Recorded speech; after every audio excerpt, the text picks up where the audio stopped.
Hello everyone, I'm presenting the paper Automatic Assignment of Emerging Vehicles in Response to Sensors-Based Generated Alarms in Smart City Scenarios.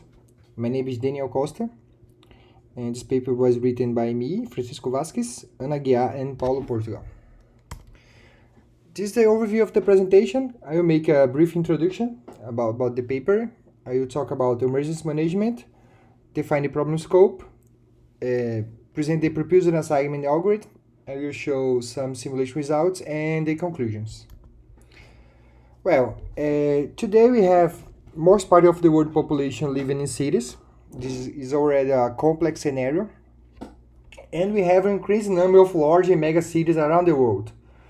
This complex environment is prone to the surge of urban mobility problems and poor living conditions. And when we have this complex scenario, emergencies may have worse impacts. It's very complicated. We have to handle this. But our emergency may happen anywhere and anytime, and will affect people's lives and may cause economic losses. But emergencies are unpredictable, and multiple emergencies may happen at the same time in different places. So we have a very complex configuration that we have to handle. We have to manage emergencies, but they are unpredictable. It's not an easy task. We may divide the emergency management in three different phases, and we base our proposal in this configuration. We have detection. For example, we have a fire incident, and some sensors will be used to perceive the environment and detect that fire. And after detection, we may have alerting phase. For example, transmit warning message, triggering sirens, controlling emerging lights, and we may have a mitigation phase. For example, with evacuation support, triggering countermeasure systems, making traffic adaptation, and rescue and response teams. But mitigation and alerting may happen at the same time. They are concurrent. After detection, we may only alert, or we may only mitigate, or perform both services.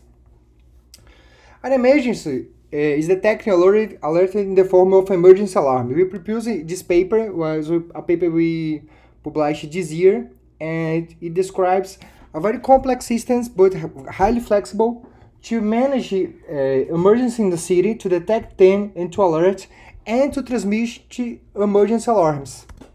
The challenge is to perform an automatic assignment of emergent vehicles as a mitigation service to respond to the receiving of emergency alarms. Okay. An emergency alarm will be generated by a central unit that will receive event reports from sensors-based gateway detection units. Okay, and an emergency alarm will be composed of three different elements, and these elements are very important for us. First, the type, that will indicate all events that compute a single alarm, and they may be one or more alarms events computing a single alarm. The location where the alarm is coming from. This is important when we want to assign emerging vehicles.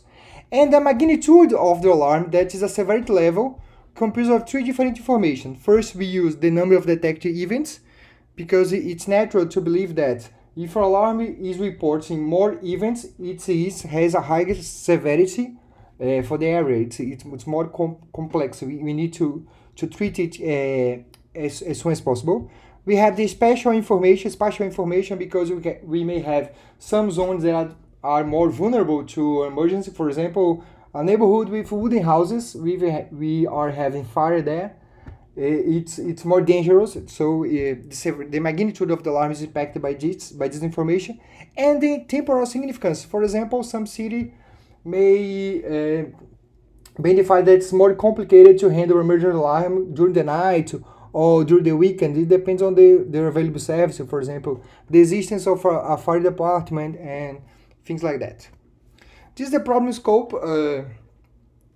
This is the general schema of the proposed approach.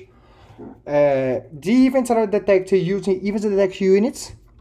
They are, in this example, in this work, we are using Raspberry Pi 3B with a Grove Pi Plus hat over it with some sensor units.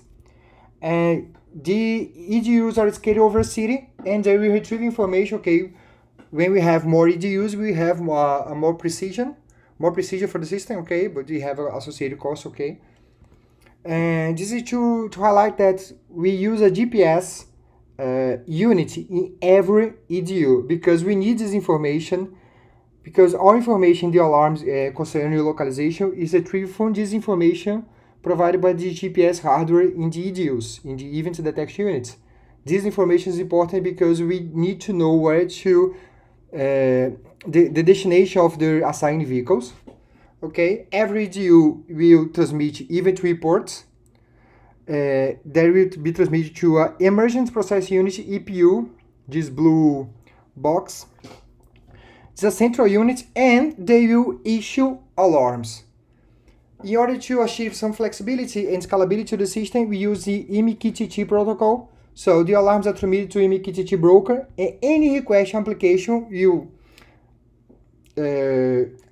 register to the broker and receive the alarms. And this is the proposed approach. We define the algorithm. The emergency vehicles are classified in 4 different groups: fire trucks, ambulance, police cars, and traffic agent cars. We know the queue and GPS position. They may use a smartphone or a hardware device to retrieve information of the cars. We need this information. A vehicle may be assigned to emergency or they may be available. Only 2 possible options. And depending on the nature of critical events, 1 or more vehicles may be dispatched to attend the issue alarm. In this table, you may see this. For example, we have a event heating, the first line. Each event is classified with a type. And the vehicle indicates the type of vehicle that will be assigned to attend that emergency.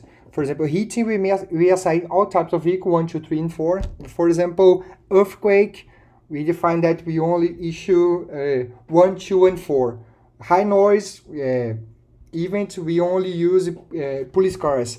It depends on the cities. Each city may define a different configuration about what type of vehicle or emergency vehicles will be assigned to emergency. Algorithm was proposed. We need to select the types of emergency vehicles and inform a destination point to the selected vehicles. This is the algorithm. We have the assignment of emergency vehicles. We have a census-based emergency alert system. We use it, and they will transmit alarms. They will indicate the events, the alarm's location, and severity level. The city will provide a route map because we need this information to compute the distance from the assigned vehicles to the destination, which is the location of the events detection unit. And we have a pool of available emerging vehicles that will provide the queue and GPS, and the list of available vehicles. We can retrieve this information directly from the vehicles, and we knowing this information, and based on the received emergency alarms, we know the selected vehicles and their destinations.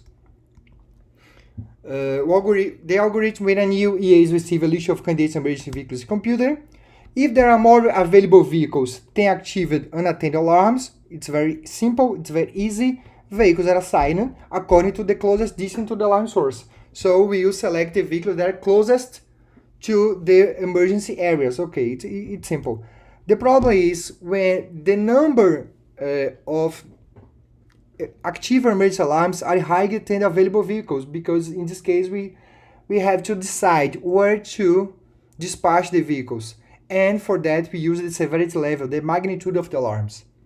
We make we associate the distance from the vehicles to the EDUs and the severity level. We compute this information to know the correct list of vehicles and their destination.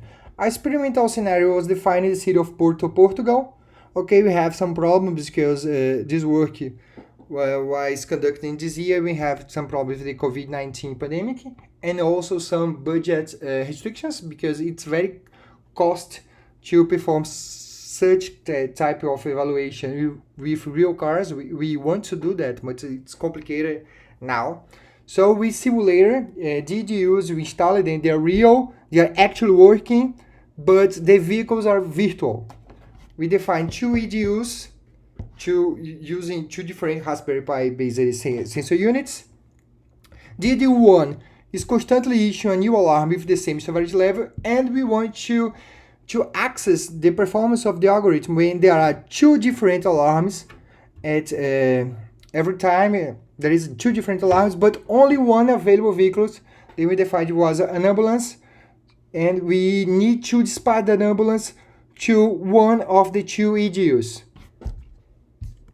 We consider EDUs, transmitting alarms with different severity levels, and we can see in this graphic that when we don't consider the severity of the alarms, the blue line, it doesn't matter, only the distance. But in our experiments, the position of the ambulance was simulated randomly, so the ambulance may be anywhere, and so with a lot of results, we take the average results, it is constant. But if we consider the severity level, sometimes for alarms with higher severity, it will pull the ambulance to it. Okay, we account the number of times that a single available ambulance would be assigned, and we have this very interesting behavior in this situation. In this situation may happen a lot of times. We may have, I don't know, 10 fire trucks, an ambulance in the city, and we may have a lot of emergencies at the same time, especially a terrorism attack or some incident with a hurricane or something complex. So it is something that we have to deal with. The conclusions: emergency management can save lives and avoid economic losses in large cities. The proposed alert system is an important tool in this sense. Okay, we know that different algorithms can be implemented, and all these codes, all this implementation, including the detection system, the alerting system, is freely and openly available in this GitHub address. For future works, we want to consider traffic and road conditions as decision parameters. For example, if you have heavy traffic conditions or bad road situations, we want to account this when deciding where to assign the vehicles. And we also want to perform additional experiments, especially considering real scenarios. Okay? Thank you very much.